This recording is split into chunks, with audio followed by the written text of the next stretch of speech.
Today I'm speaking with Jason Russell, a former Secret Service agent and founder and president of Secure Environment Consultants. And we're going to discuss today best practices for schools to protect students and staff, both on K-12 campuses and college campuses, as they continue to navigate ongoing tensions related to the Israel-Hamas war. And I have a lot of questions, so we'll get right to it. In your current role as a security consultant, have you spoken with K-12 schools that are dealing with these tensions spilling into their schools? And if so, what do most of their concerns look like, whether that be verbal fights, physical fights, social media threats? We are seeing it, in the K through 12, certainly at the high school level, especially. It seems to be more prevalent with the older kids. And it's kind of all across the board. It's coming some from staff, some from students, and obviously schools have a duty to really stay neutral, right? And kids have the ability to express free speech. I think where we're seeing the most issues is when we have staff getting involved or other staff issues. I think for the most part, schools are actually doing a pretty good job of maintaining security, certainly in the K through 12 environment. We see a little bit of more difficulties in higher ed, but K through 12 schools so far have done a pretty good job of at least containing issues and kind of dealing with them on a case by case basis to make sure that they keep kids safe, but also allow kids to express their First Amendment rights. Right. And now historically, you've been in this area of work for a long time. Have you seen certain conflicts lead to increased tensions in K-12 campuses? I'd assume this isn't the first time in at least semi-recent history that schools have been faced with navigating these challenges. Yeah, I mean, I think the one that was probably most significant was probably kind of in the George Floyd and the issues between, law enforcement and the community. So that's probably the one that we saw the most issues in terms of protests. The thing with that particular, that previous one was it was mostly all on one side. And this is very different because there's two kind of unique points of view in this one, which creates additional conflict. So I would say that this one is definitely significantly more in terms of the potential for issues because it's not nearly as kind of cut and dry in terms of the students in the K through 12 environment. So this is one where we're seeing definitely an increase in concern, an increase in animosity on both sides, and schools are definitely worried about how to kind of control these things and not let things get out of hand and keep everybody safe. And now, do you think there are certain aspects of societal issues or matters, whether they're local or regional or worldwide, that make it more prone to become contentious? And I think, like you said, probably there's suffering on both sides. So I'm sure that adds to it. But like, for instance, if religion is involved, does it tend to become more contentious? Yeah, I think exactly what you said. Whenever you're talking about race or religion, right? Strongly held beliefs that both sides feel really strongly about are the most difficult, because certainly each side believes that they're 100% correct and their point of view is the right one, right? So when it comes to those types of strongly held beliefs, which generally fall into religion, politics, and race, we certainly see the increase in potential violence and increase in just overall tension within the school environment. Now, are you finding the tensions created in this specific war are different than other contentious issues? And if so, why do you think that is?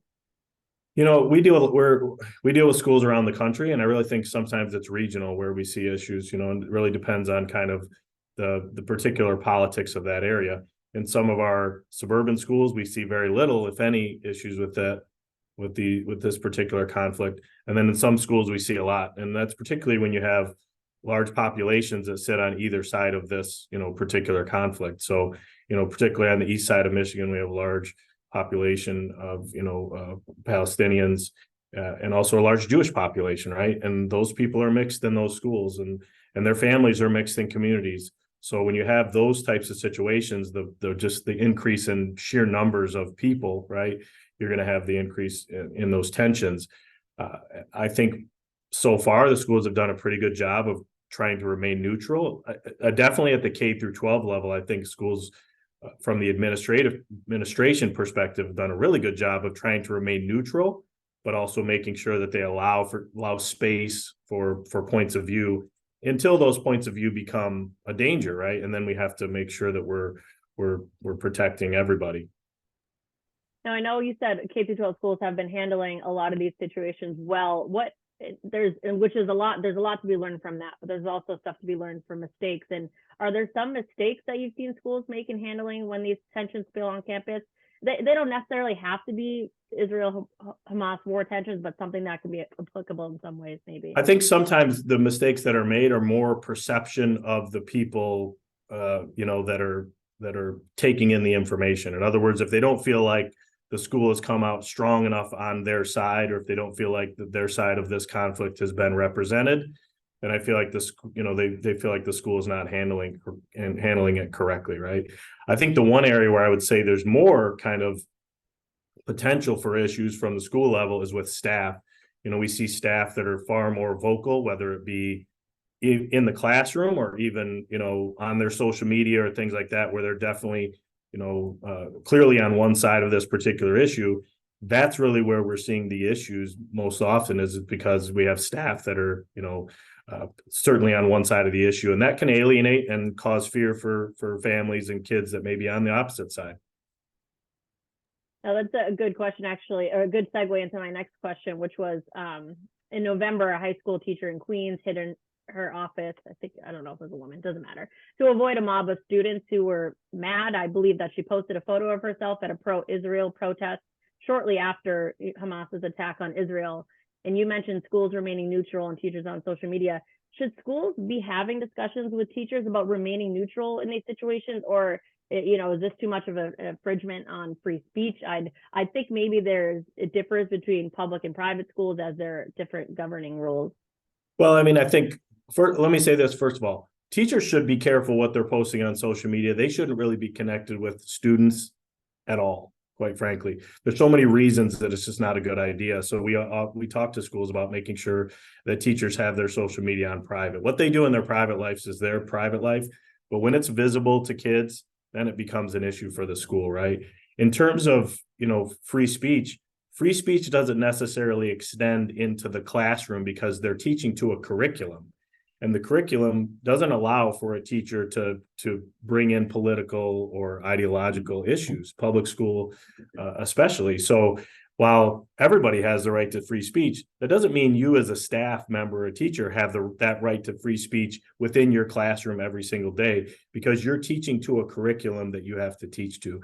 So I think the issue, first of all, is you shouldn't be communicating with kids on social media. They shouldn't have access to your Instagram, Facebook, all these other things.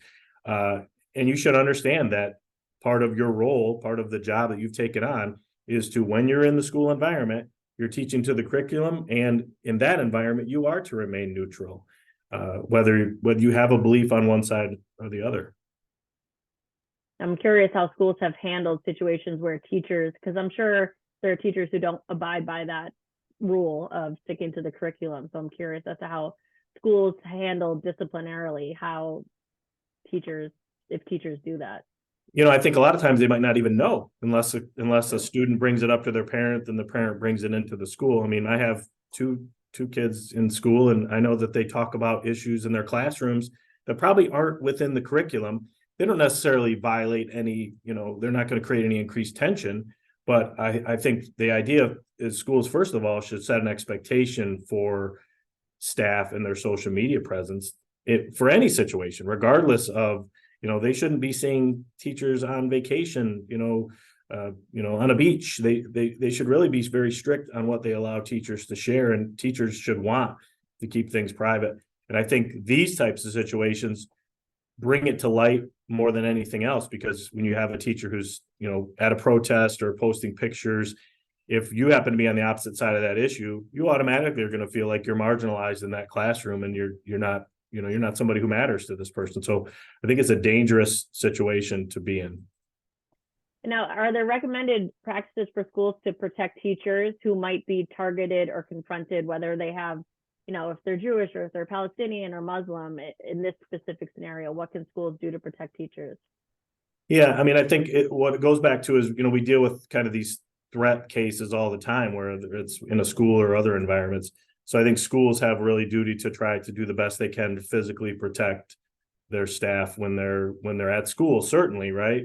But also having some awareness of risks that person may face away from school. So they will at least make them aware that these issues have occurred. So if there are any threats that are coming in, or if there are any negative sentiments toward a particular staff person, that they're aware of it, and that the school does everything that they can do to try to provide a reasonable level of protection for that person, right? So obviously in, K-12 schools especially are the security is very structured. For the most part, they're locked pretty tight during school hours, but it's after school hours that everything opens up. So I think making sure that you understand what the risks are, right? What the potential problems you could have, to make sure that you've put some plans in place for these people.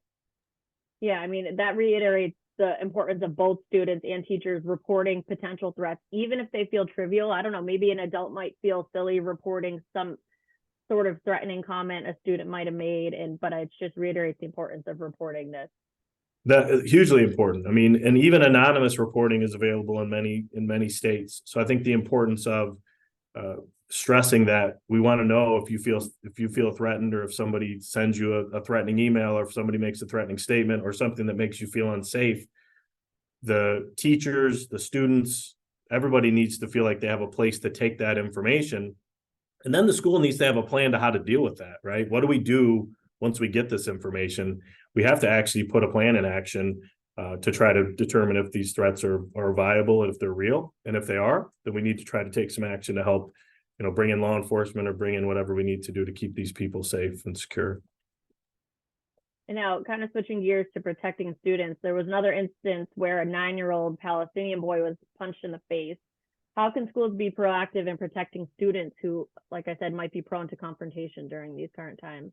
Yeah, I mean, such a tough situation, right, to predict, because, especially at those younger age levels, where they're really going to be influenced more by what's being said in the home, right? So I think what you're looking for in those situations is warning signs, right? Is this student becoming more aggressive? Are we seeing more behavior issues? Are they making statements that are concerning, in terms of hating a particular group of people or a particular person? And then just your normal school security elements are going to play a role, which is making sure we're keeping constant supervision. And once again, the reporting, if somebody feels unsafe, they need to be letting a trusted person know that they feel unsafe and somebody's been saying something to them.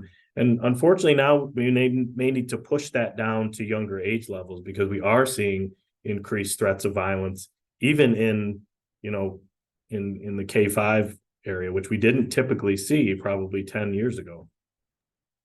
Yeah, I would say it's probably safe to say that social media might have a lot to do with that. And so that's going to my next question. How much do you think social media is playing a role in these tensions spilling into schools?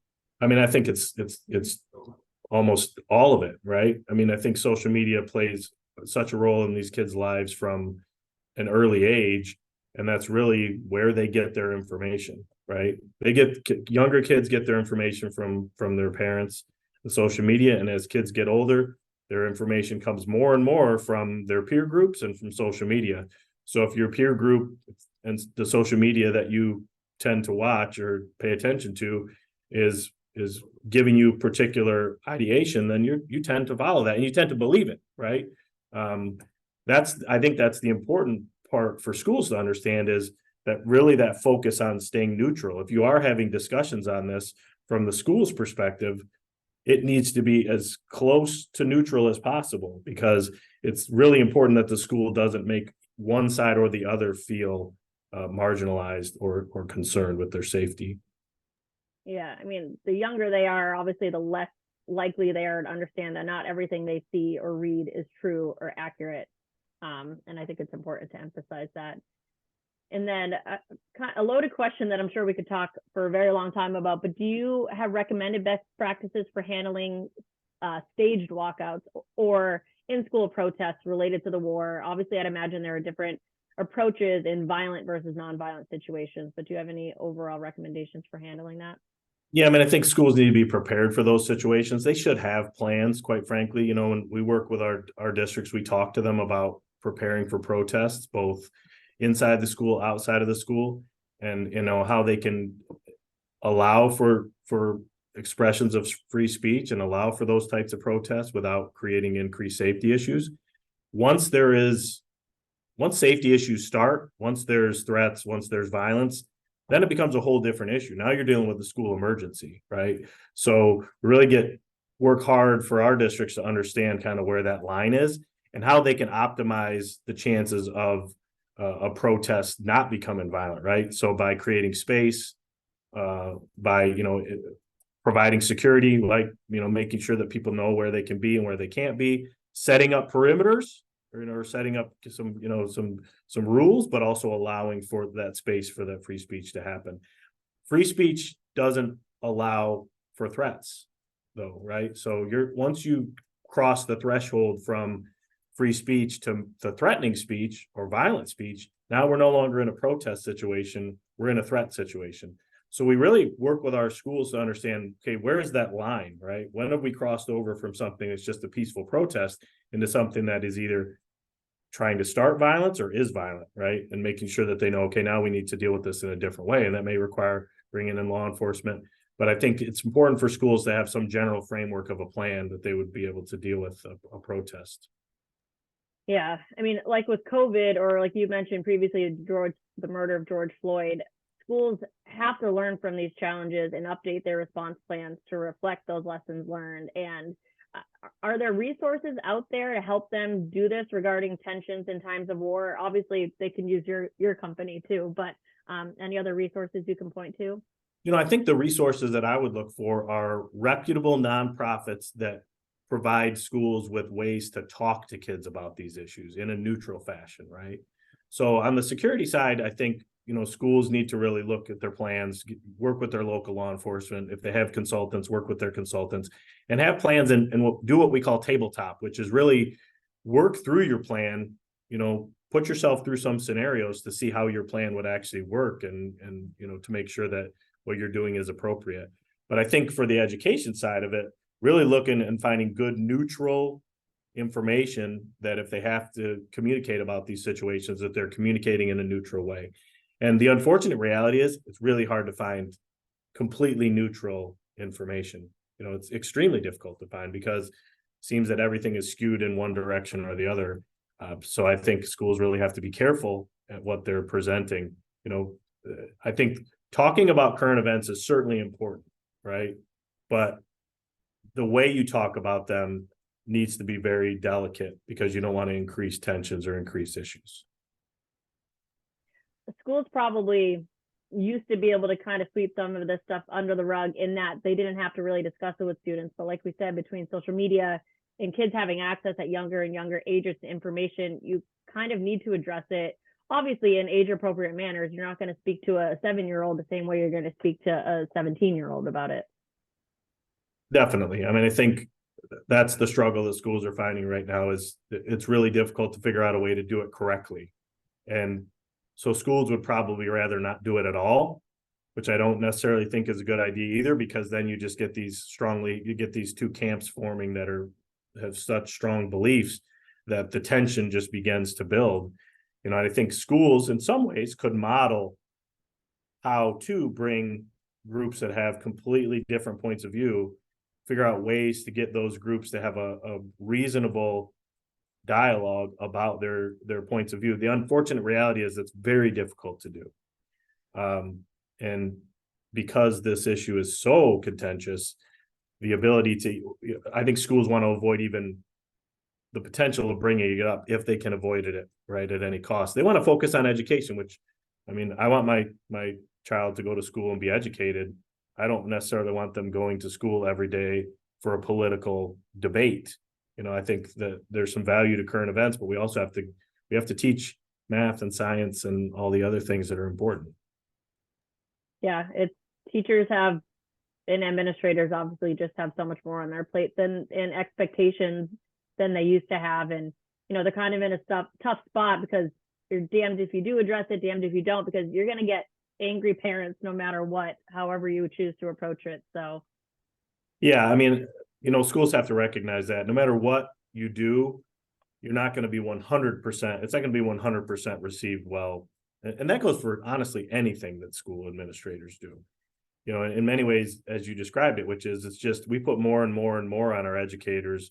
We've asked them to educate our kids. Now we're asking them to be security. Now we're asking them to weigh in on political issues and really difficult, ideological issues. And that's a lot, and we're asking them to teach our kids, and we're really putting so much on them. And we don't give them a lot of space, we don't give them a lot of room for errors or room for, trying to see what works. Well, we don't give them a lot of money. It's true too. Now, I kind of want to switch gears to higher ed campuses with these tensions. I'm assuming, for the most part, colleges are better prepared to handle these situations. Many protests are held on public campuses, and colleges have hosted controversial speakers for years. And so they have better processes in place overall. But with that being said, in current news, the Israel-Hamas war has led to the Office for Civil Rights to investigate a growing list of campuses over alleged anti-Semitic and anti-Muslim or anti-Palestinian discrimination. And students and student groups from both sides are suing universities for discrimination and not doing enough to protect them from hate crimes. It's also so complicated and hard to reduce to just a few questions, but to ask kind of some of the same questions I asked regarding K-12 schools, sorry to be so long-winded, but are you finding the tensions created in this specific war are different than other contentious times for college campuses? And if so, why? Yeah, I think for a lot of the same reasons in the K-12 environment, right? It's just really strongly held beliefs on either side. And, obviously colleges have typically been kind of a place where, young adults start to really express themselves, and protests are far more common on college campuses than they are in high schools, or certainly in early education. So I think that, we're seeing so many more of these. I mean, the thing that you said at the beginning, which is I think colleges are more prepared. I think college safety and security is more prepared in some ways, but I think college administrators in many ways are less prepared, because they have a really hard time kind of staying in that neutral lane, which we see more often in higher ed than we do in K-12. And when there is a kind of an indication from administrators that the university feels a particular way, on one side, it creates permission to do things that maybe shouldn't be done. On the other side, it creates fear. So the one area where I see colleges, especially at the administrative level, making massive mistakes is they're not doing a very good job at all of remaining neutral. I think they're in almost every case indicating to one side or the other that they really support their particular point of view.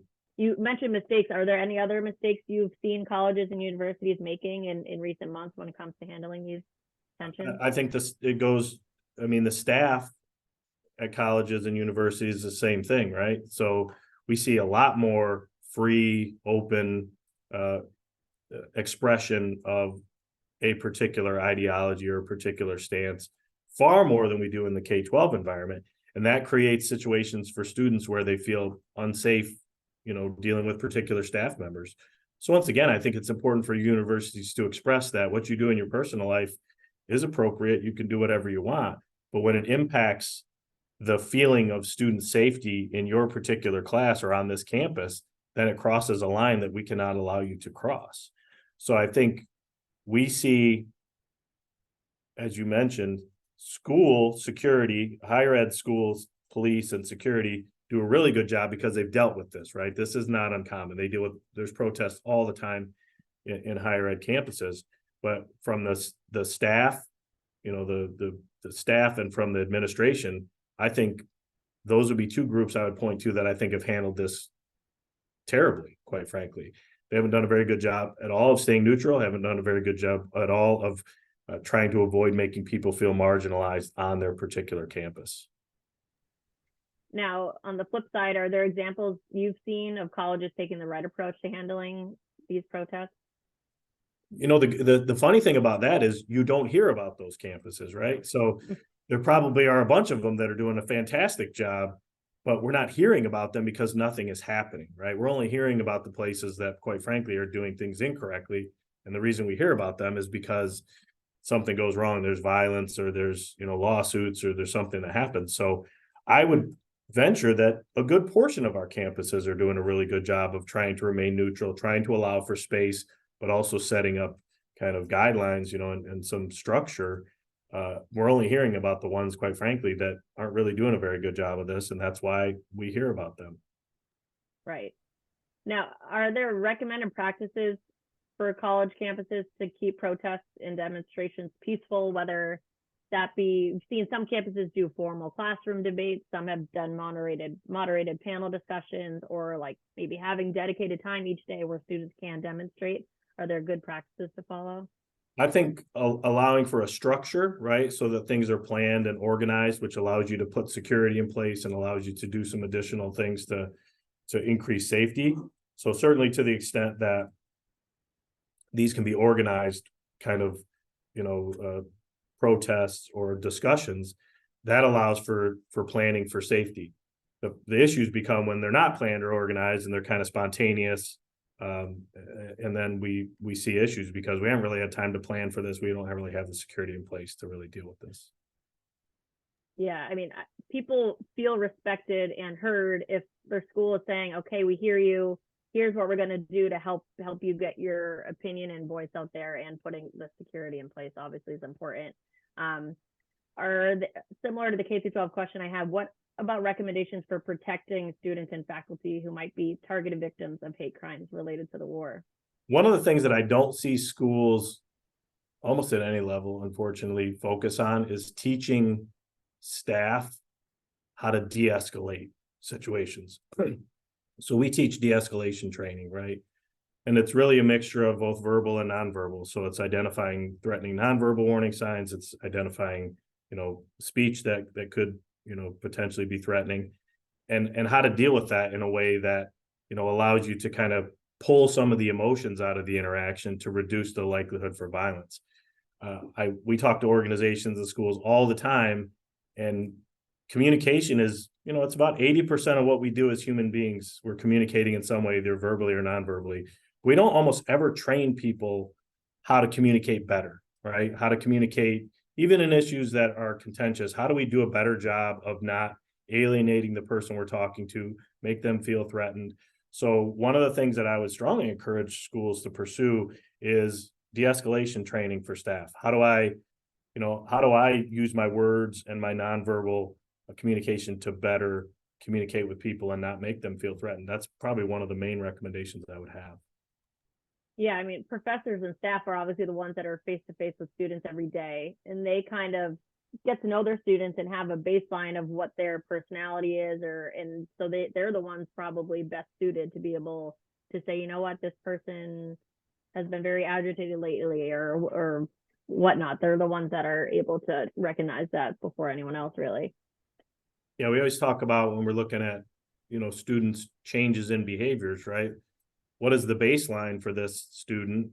And then when something changes from the baseline, then we know, okay, we have an issue here, that something is causing this change from the baseline.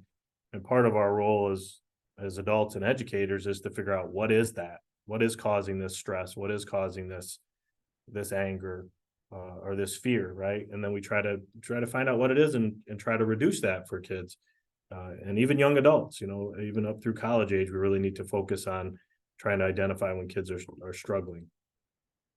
Yeah, absolutely. Well, that's all the questions I had. I didn't know, no pressure at all, but if there's anything else you wanted to share on the topic that we didn't go over that you think would be important for our readers to know or learn, other than that. No, I mean, the only thing that I would probably add is, I think, especially at in education, occasionally looking at your safety and security, not only your physical security, but also your policies and procedures, making sure that you've thought through a bunch of different scenarios that could happen so that you have some plan in place to respond, whether it be a spontaneous protest or, we do a really good job of planning for things like fire and weather, but these things that are kind of spontaneous, we don't really take time to prepare for those.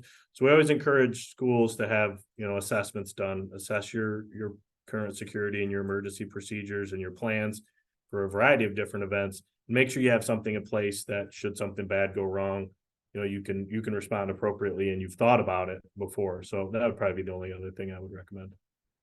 Yeah, I would imagine no matter the subject, there's at least some part of a formula that can be used to handling protests, no matter what the tensions are about. So Yeah, and you don't want to think about it when it's already started, right? You want to say, okay, yeah, we have some framework of a plan for something close to this, so let's at least start deploying that. And then, as opposed to saying, we never really considered this, so now we got to come up with a way to try to deal with it, and they just end up being behind.